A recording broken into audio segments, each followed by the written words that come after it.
추석 연휴 잘 보내고 계시죠? 명절을 보내고 있으니까 오늘은 특별히 축복에 대해서 말씀을 드리려고 합니다.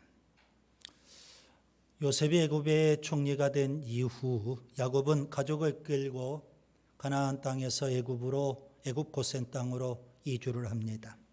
그때 야곱의 나이가 130세입니다. 그는 애굽 바로왕 앞에 서게 됐습니다. 이렇게 고백을 합니다.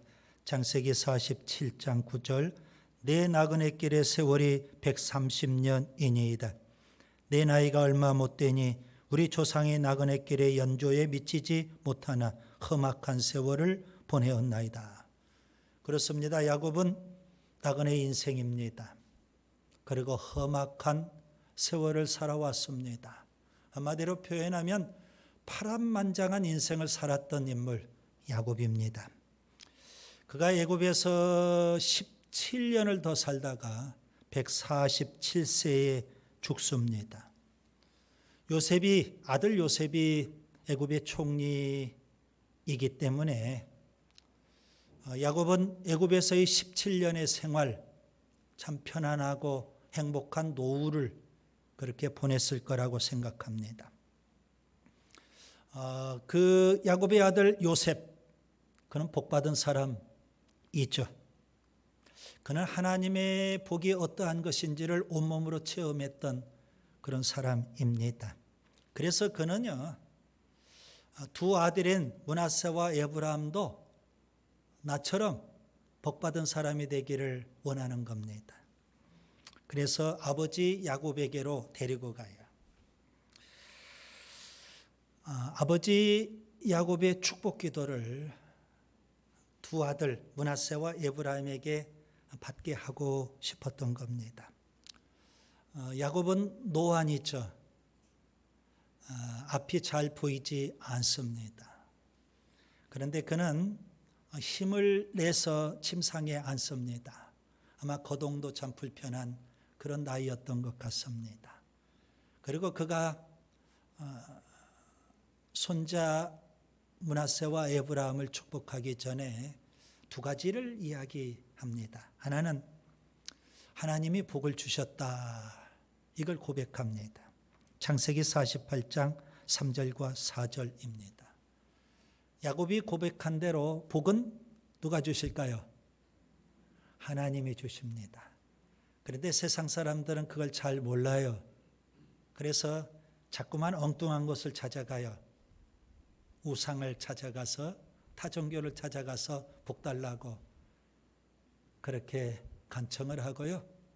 또 일반적으로 세상 사람들은 조상이 은혜를 준다, 복을 준다, 자연이 복을 준다. 명절 때는 특히 더 그렇죠. 그래서 자연의 은혜, 조상의 은혜만 생각을 해요. 복은 하나님이 주십니다. 하나님 앞에 나오는 자에게 하나님은 반드시 복을 주시는 줄 믿습니다. 또 하나 야곱이 하는 이야기가 이겁니다. 지금 손자 므낫세와 에브라임을 아들로 삼겠다 이렇게 말합니다. 우리는 그냥 잊고 넘어가겠지만 충격적인 이야기입니다. 므낫세와 에브라임은 요셉의 아들들이거든요. 그런데 손자들을 양자로 삼겠다는 겁니다. 아들로 삼겠다. 이미 야곱은 12아들이 다 있습니다. 그래서 그 12아들이 훗날 이스라엘의 12지파를 형성하게 되잖아요. 그런데 아마도 야곱이 알았는지 몰랐는지는 잘 모르겠어요. 훗날 하나님께서 레위 지파 사람들을 특별히 선택을 합니다. 성전에서 봉사하도록. 그래서 하나님의 것으로 특별히 그렇게 선택을 하거든요. 그러면 12아들 가운데 레위 지파가 부족하게 되잖아요. 하나님의 것으로 가니까. 그런데 야곱은요, 므낫세와 에브라임이 손자들을 아들로 삼아요. 그래서 므낫세와 에브라임 두 지파가 이스라엘 12지파에 가입이 되는 겁니다. 그래서 레위 지파를 떼고 12지파가 되죠. 요셉의 입장에서 보면 두 아들이 이스라엘 12지파에 들어가는 거니까 두 몫의 축복을 받게 돼요. 두 몫의 축복을 받은 것은 장자의 축복입니다. 그래서 성경에 보면 역대상 5장 1절과 2절에 보면 요셉이 장자의 복을 받았다, 그런 의미입니다. 므낫세도 한 지파, 그 다음에 에브라임도 한 지파, 두 몫을 차지하게 되었더라는 겁니다. 요셉은 므낫세와 에브라임을 나처럼 복받은 사람 삼기 위해서 아버지 야곱에게로 데리고 가서 축복 기도를 해달라는 겁니다. 그래서 아버지 야곱 앞에 나아갈 때 오른손에는 에브라임, 차자인 에브라임을 꼭 붙잡습니다. 그리고 왼손에는 장자인 므낫세를 꽉 붙잡고 아버지 앞에 나아가는 겁니다. 그러면 아버지가 오른손으로 므낫세에게 안수해서 축복해 주라는 겁니다. 그리고 왼손으로는 차자인 요셉의 차자죠, 에브라임에게 안수해서 축복해 달라는 겁니다. 아버지는 노안이고 눈도 흐려서 잘 분간을 못합니다. 그런데 어찌된 일인지 에브라임과 므낫세를 양자로 아들로 삼겠다고 하면서 손을 엇바꾸어 가지고 축복을 하는 겁니다. 요셉의 예상을 벗어나는 그런 일이 벌어지게 됐어요. 그래서 요셉은 이건 아닌데 그럽니다. 그러면서 아버지 손을 바꾸는 겁니다. 왜냐하면 오른손으로 어떻게 차자인 에브라임을 축복을 하고 왼손으로 어떻게 장자인 므낫세를 축복을 합니까? 그래서 손을 바꿔서 오른손으로, 아버지 오른손으로 므낫세에 얹게 하려고 하고 왼손으로 에브라임에게 얹게 하려고 합니다. 그때 아버지 야곱이 요셉에게 이렇게 말을 합니다. 본문 19절이 있죠. 나도 안다. 내 아들아, 나도 안다. 그도 한 족속이 되며 그도 크게 되려니와 그의 아우가 그보다 큰 자가 되고 그의 자손이 여러 민족을 이루리라. 비록 육신의 눈으로는 분간을 못하지만 아마 영적으로 야곱은 다 알고 있는 겁니다. 그래서 손을 엇바꾸어 가지고 오른손으로 에브라임 얹어서 머리 위에 얹어서 축복을 하고 왼손으로 므낫세 머리에 얹어서 축복을 했던 겁니다. 자, 요셉은 아버지로부터 그리고 하나님으로부터 엄청난 복을 받았던 사람 있죠.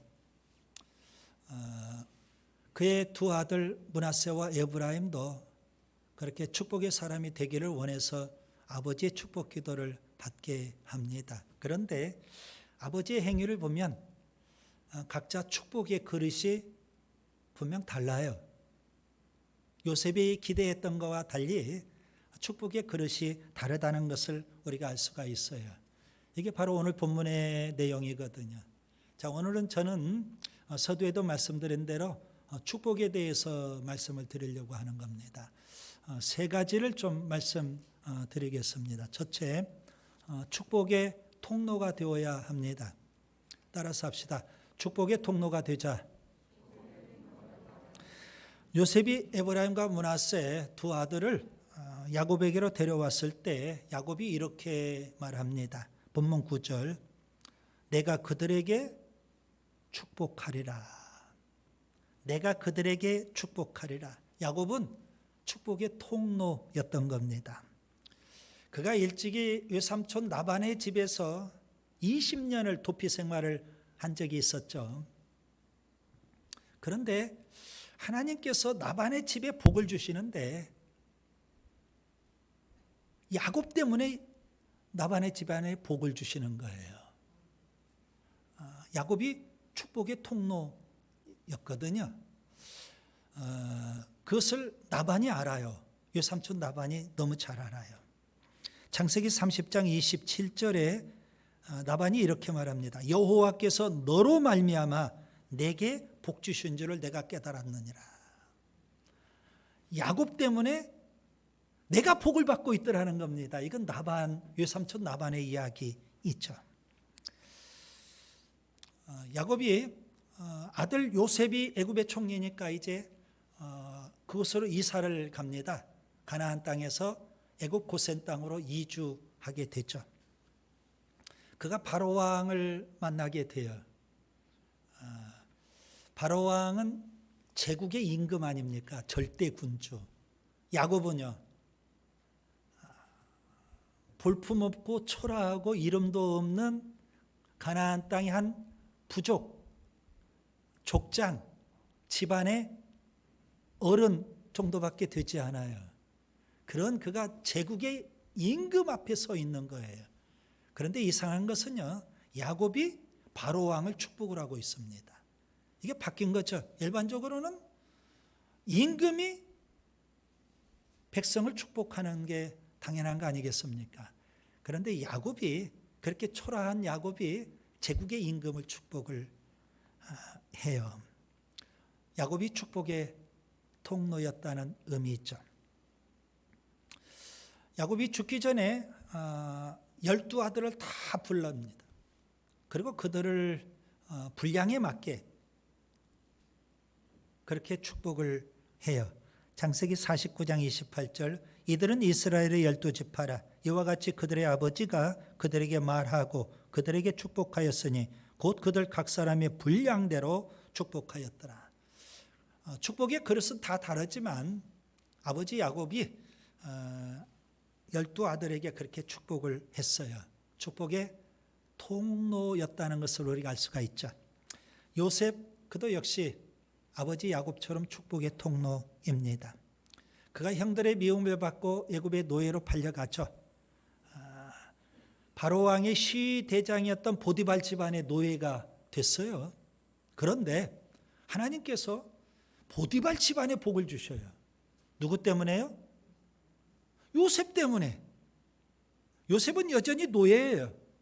그런데 그 요셉 때문에 보디발 집안에 하나님이 복을 주시더라는 겁니다. 요셉 자체가 축복의 통로였다는 것을 알 수가 있습니다. 요셉이 애굽의 총리가 됐죠. 7년 흉년, 7년 풍년을 그 시대에 경험하게 됩니다. 여러분, 그때 야곱 집안 식구들이 다 애굽으로 이주를 해요. 7년 흉년 때 요셉 한 사람 때문에 살게 돼요.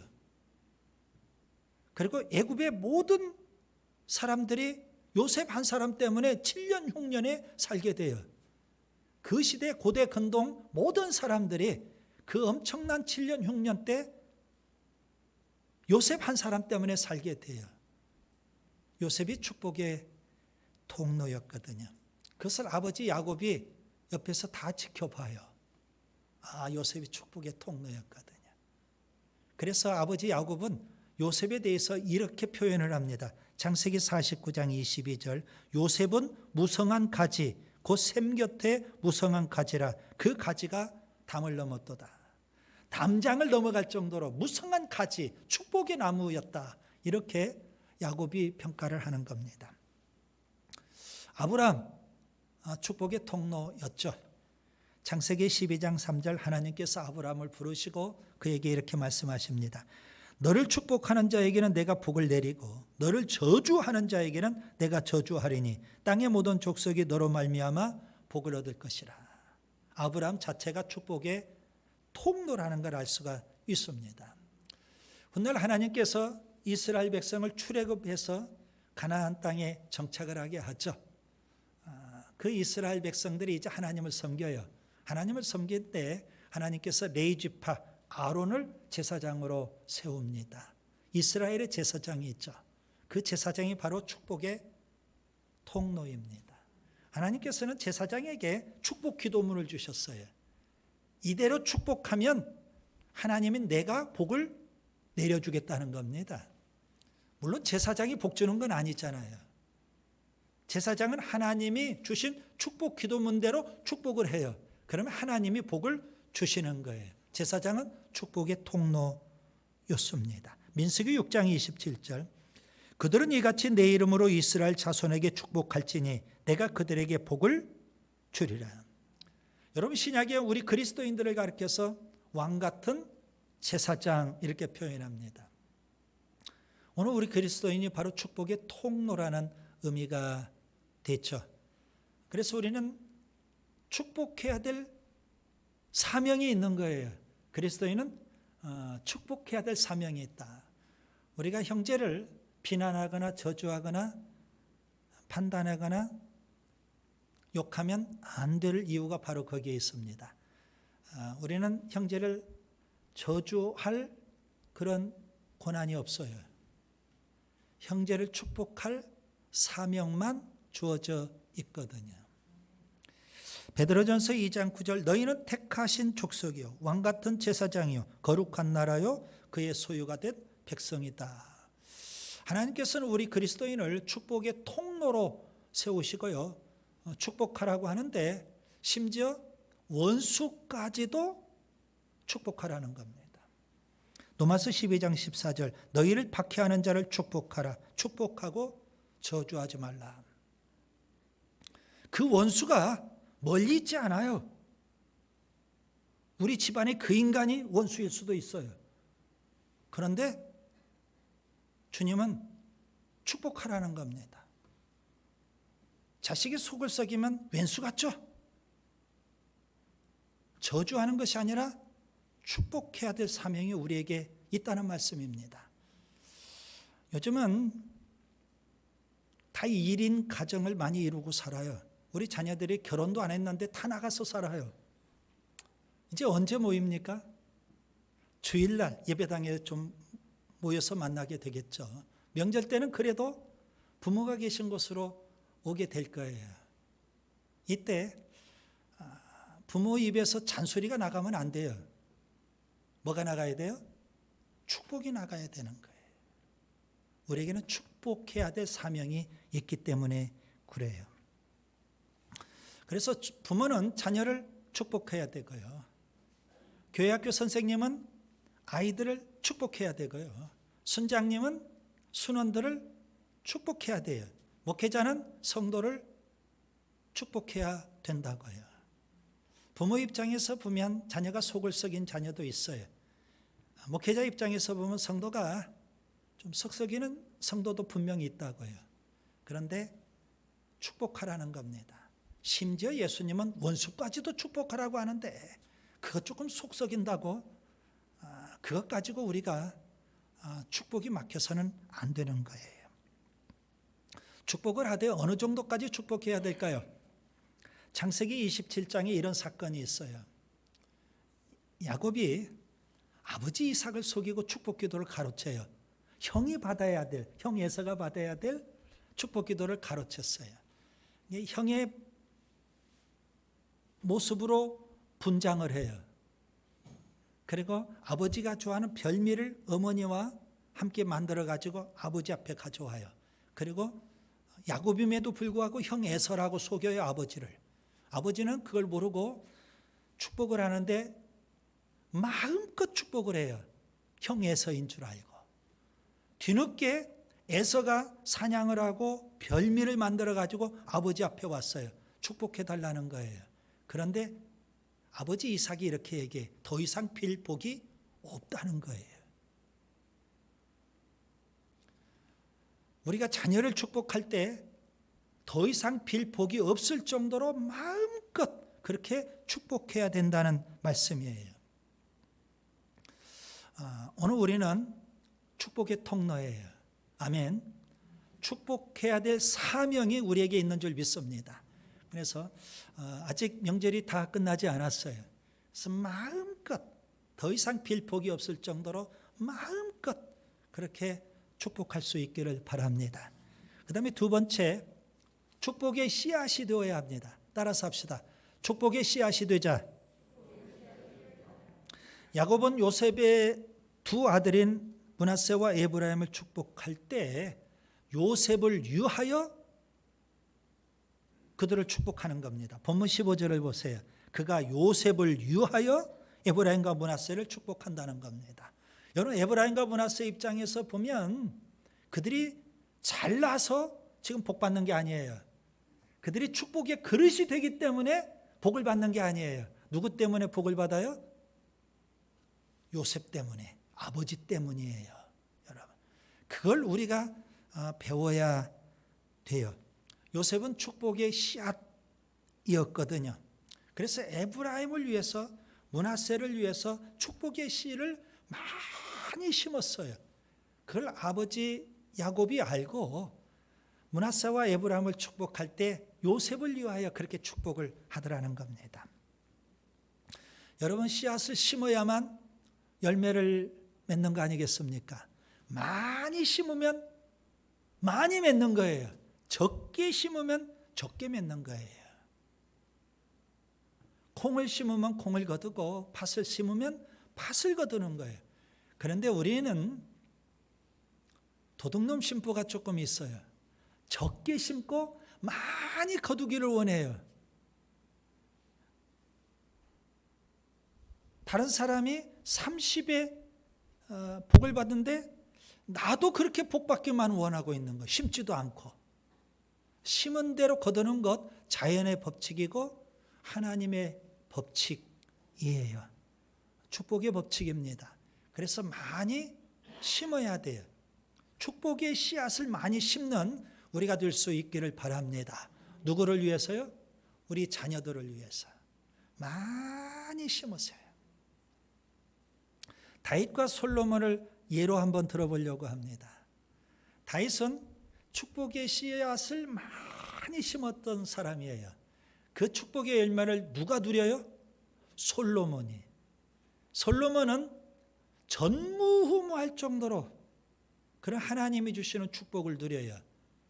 부귀영화를 누려요. 심지어 장수의 복까지 누리더라는 겁니다. 그런데 솔로몬이 잘나서 그랬어요? 솔로몬이 성전을 건축했기 때문에 그래요? 아니에요. 아버지 다윗이 축복의 씨앗을 많이 심었기 때문에 그 아들 솔로몬이 그걸 누리는 거예요. 그런데 솔로몬과 그의 아들을 한번 보세요. 그의 아들 누구죠? 르호보암이에요. 솔로몬 때는 그렇게 나라가 부귀영화를 누렸는데, 전성기를 누렸는데, 그의 아들 르호보암 때는요, 나라가 두 쪽이 났어요. 남쪽 유다는 2개 지파, 북쪽 이스라엘은 10개 지파. 이게 10개 지파가 떨어져 나가 버린 거예요. 왜 나라가 그렇게 분열이 되고 르호보암 때 어려움을 겪었을까요? 저는 솔로몬이 아버지가 뿌린 축복의 씨앗 때문에 그 축복을 마음껏 누렸지만 본인은 축복이 단물만 다 뽑아먹고 살았어요. 자녀를 위해서, 다음 세대를 위해서 축복의 씨앗을 전혀 심지 않았어요. 그렇기 때문에 그의 다음 세대인 르호보암 때는 어려움을 겪고 있는 거예요, 여러분. 그래서 여러분, 축복의 씨앗을 심는다는 것 굉장히 중요해요. 말라기 선지자 시대 때 이스라엘에 하나님의 저주가 막 임했어요. 왜 그랬을까요? 하나님의 것을 훔쳐갔어요. 이스라엘 백성이. 말라기 3장 9절 10절 하나님께서 말라기 선지자를 통해서 말씀하십니다. 너희 곧 온 나라가 나의 것을 도적질하였으므로 너희가 저주를 받았느니라. 축복을 심었으면 얼마나 좋았을까요?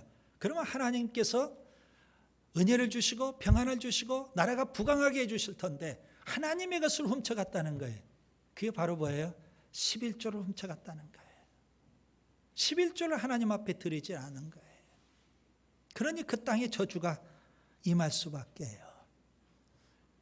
여러분, 우리가 드리는 헌금은 하나님이 받으시는 거예요. 그런데 축복의 씨앗이 되는 거예요.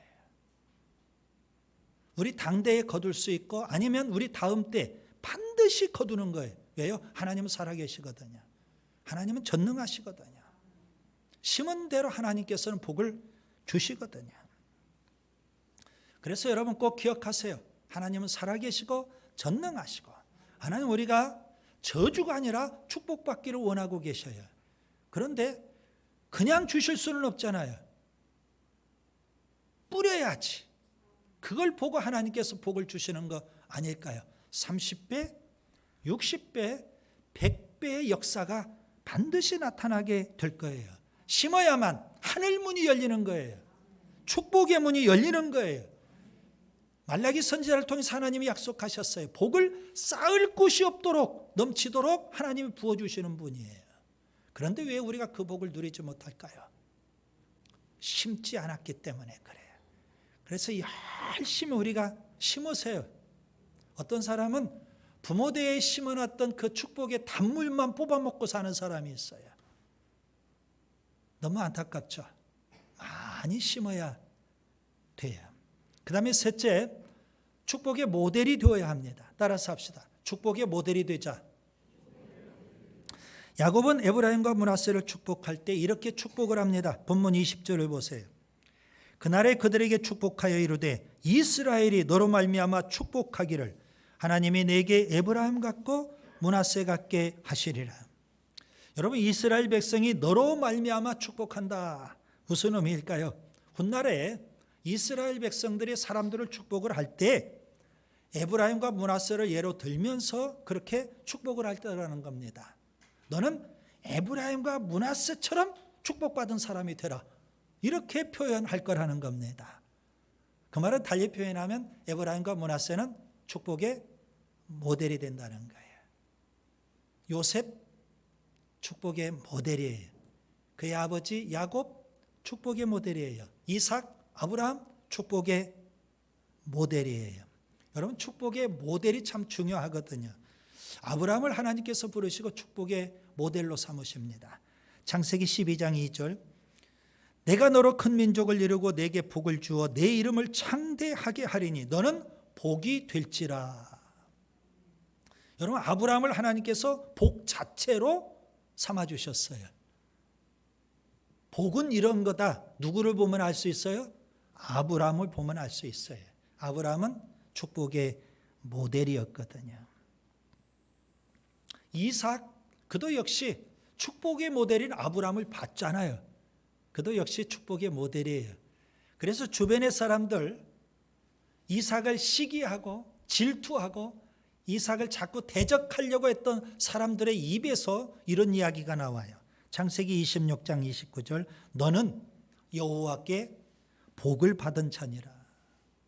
이건 주변의 사람들이 하는 이야기예요. 그 정도로 이삭이 축복의 모델이 되었더라는 겁니다.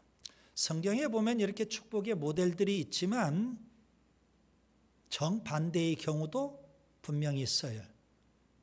엘리 제사장, 영광스러운 제사장이에요. 그런데 축복의 모델이 되지를 못했어요. 집안이 쑥대밭 됐어요. 저주의 모델이에요. 이스라엘의 초대왕 사울, 얼마나 영광스럽습니까? 초대왕, 왕인데. 그런데 축복의 모델이 되지 못하고 저주의 모델이 되고 말았어요. 예수님의 12 제자 가운데 가룟 유다, 예수님의 제자가 되는 영광을 안고 있었는데 축복의 모델이 아니에요. 저주의 모델이에요. 초대교회 하나님의 큰 은혜와 복이 임하죠. 그 가운데 아나니아와 삽비라, 이 두 성도는 축복의 모델이 아니에요. 저주의 모델이에요. 하나님은 어느 시대나 어느 공동체나 축복의 모델을 반드시 세워주십니다. 왜 그럴까요? 목회자가 아무리 축복을 이야기해도 감이 안 와요. 듣고는 제대로 감이 오지 않아요. 뭐 해야 될까요? 봐야 돼요. 백문이 불여일견이라 그랬어요. 축복의 모델을 직접 봐야 돼요. 그러면 저게 바로 복이구나. 하나님이 주신 복이 저런 거구나. 축복의 모델을 통해서 보게 되는 거예요. 왜 하나님이 축복의 모델을 세우실까요? 우리로 하여금 감동을 받으라고. 여러분, 그 감동은 이거예요. 축복의 모델을 보면서 나도 아무개처럼 축복을 받아야지. 그런 감동이 우리 안에 생기는 거예요. 그래서 하나님은 교회 공동체 안에도 축복의 모델을 세워주시는 거예요. 저는 장로님들이 축복의 모델이 되면 좋겠어요. 저는 중직자들이 축복의 모델이 되었으면 참 좋겠어요. 아멘. 가정에서는 부모가 축복의 모델이 되어야 돼요. 그래서 자녀들이 그걸 봐야 돼요. 하나님이 부어주시는 복이 저런 거구나. 여러분, 복에는 자연적인 복이 있고 하늘의 복이 있어요. 땅의 복이 있고 하늘의 복이 있다고요. 땅의 복은 우리가 노력해야 되는 거예요. 학생이 공부 열심히 해야 돼요. 그러면 성적이 올라가는 거예요. 사업 펼쳐만 놓고 대충 하면 안 돼요. 밤을 새워가면서 해야 돼요. 사업해야 되는 거예요. 실력을 쌓아가야 되는 거예요. 음식점을 했는데 그냥 됩니까? 인터넷에 떠돌아다니는 백종원 레시피만 봐가지고 돼요? 안 되는 거예요. 그 정도 맛 가지고는 누구나 다 경험하는 거예요. 한두 번 가고 그 다음부터는 안 가는 거예요. 팔이 날려요. 끊임없이 뭐 해야 돼요? 개발해야 돼요. 연구해야 돼요. 달인이 되어야 돼요. 새로운 맛을 창출해내야 되는 거예요. 그래야 끊임없이 사람들로 사업장이 번창하는 거 아니겠습니까? 노력하지 않은 것은 절대 되는 게 아니에요. 땅의 복이에요. 농부가 밤낮 가리지 않고 열심히 노력해야 돼요. 그래야만 가을에 수확의 기쁨, 축복을 누리는 거예요.